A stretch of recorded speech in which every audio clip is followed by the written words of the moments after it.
वालेकुम, खुश आमदीद कहता हूँ हमारे चैनल बरखा इस्लामिक पर। तो हाज़िर हुए हैं आपकी खिदमत में एक और प्यारी सी हदीस लेकर।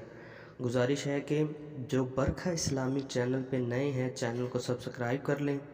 तो बढ़ते हैं आज की वीडियो की जानिब। तो वीडियो की तरफ बढ़ने से पहले एक छोटी सी गुजारिश है कि बेल आइकन को ज़रूर प्रेस कर लिया करें ताकि हमारे आने वाली वीडियो सबसे पहले आप तक पहुँचे।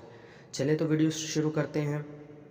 तो आज की वीडियो शुरू करते हैं। वीडियो में हम आज आपको बताएंगे एक बहुत ही प्यारी सी हदीस ये है कि रसूल सल्लल्लाहु अलैहि वसल्लम सबसे ज़्यादा सखी थे और रमज़ान में दूसरे औकात के मुकाबले में जब जिब्राइल आपसे मिलते बहुत ही जोदो करम फरमाते।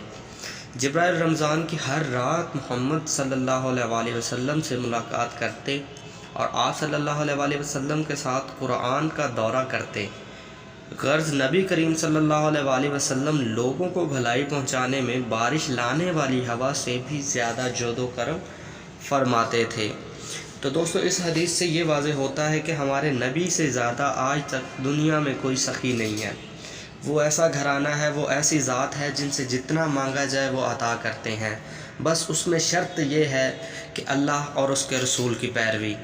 तो मेरी दुआ है कि हम सबको अल्लाह ताला इतनी तौफीक दे कि हम अल्लाह और उसके रसूल की पैरवी कर सकें और उनके अहकामात पर अमल पैरा हो सकें और हमारी आखिरत और हमारी दुनियावी ज़िंदगी को अल्लाह ताला बेहतर फरमाए। आमीन।